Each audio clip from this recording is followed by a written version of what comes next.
You're one of the legends around this town. Congratulations on everything that's happened to you this year. Oh, thank you so much.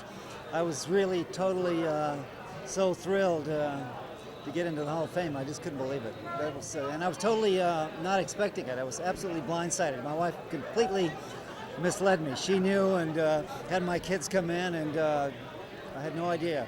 Well, we talk about writing songs in this town, and Hugh Prestwood is a name that you just cannot overlook. Well, that's what I try to tell people. But I appreciate that. Welcome to our YouTube channel, and don't forget to like, subscribe, and share the video. On September 22, 2024, Hugh Prestwood, a songwriter of great accomplishment and renown, passed away at 82 from a stroke. He wrote songs for some of the biggest names in country music for the better part of his life, and his contemporaries and prestigious songwriting institutes acknowledged his talent.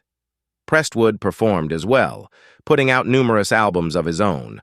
Like many country songwriters, he had a rough turn in life, but the music industry rallied around him. Hugh Prestwood, a native of El Paso, Texas, picked up the guitar at 12 years old. He taught for several years after earning his degree from the University of Texas, spending his evenings playing in cover bands. Choosing not to move to Nashville like many others, he stayed in New York when he decided to devote himself entirely to songwriting. His pal on Broadway believed they could assist him in breaking into the industry. In 1978, Prestwood's career took off after singer Judy Collins heard his song "Hard Time for Lovers." She included it as the lead song on her 1979 album since she loved it so much. Collins also covered "Dorothy," another Prestwood tune Jackie DeShannon had previously sung. Before going any further, be sure to subscribe to our channel. We appreciate that so much. Prestwood got the impetus he needed to start writing songs after this discovery.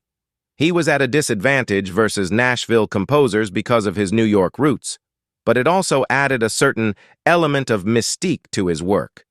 In 1983, Crystal Gayle's song "The Sound of Goodbye" became Prestwood's first major hit in the country music industry, peaking at #1 and earning a Grammy nomination. "The Moon Is Still Over Her Shoulder," another one of Prestwood's songs, was also a hit for Michael Johnson. Prestwood wasn't renowned for writing songs quickly, unlike many other songwriters. I would occasionally take weeks, months, or even years to complete a song, but his songs possessed a unique character that frequently contributed to their popularity. Prestwood had a time of immense success about 1990. During this time, many well-known musicians recorded his tunes. "Ghost in This House," a successful song by Shenandoah, was later sung by Alison Krauss. "Bing Bang Boom" by Highway 101 became a smash, and Randy Travis's "Hard Rock, Bottom of Your Heart" became the #1 song for 4 weeks, a remarkable feat for country music at the time. Other musicians who recorded Prestwood's songs include Tanya Tucker, Don Williams, the Judds, and Jerry Douglas. Living on Long Island, Prestwood taught songwriting seminars at the New School in Manhattan for 20 years in addition to his writing career.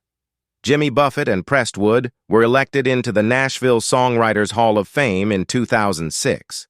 One of the musicians who had recorded Prestwood's songs was Buffett. "Nashville Tears," the songs of Hugh Prestwood, is an album that British artist Rumour released in 2020 as an homage to his work. But by 2022, Prestwood was having financial difficulties. He was compelled to sell his Long Island house when professional songwriter prospects decreased and his songwriting payments decreased. Ultimately, he sold his music catalog to cover his expenses. His landlord urged him to leave the rental property to turn it into a short-term rental. Prestwood fractured his back and became incapacitated as he was preparing to relocate to Texas in search of more inexpensive accommodation. Despite these difficulties, his tale took a turn for the better. The country music community came together to support him once word spread about his predicament, and a GoFundMe page was established. The $25,000 original fundraising target was swiftly exceeded, and over $120,000 was ultimately raised to assist Prestwood and his spouse, photographer Judy Ahrens, in locating safe accommodation.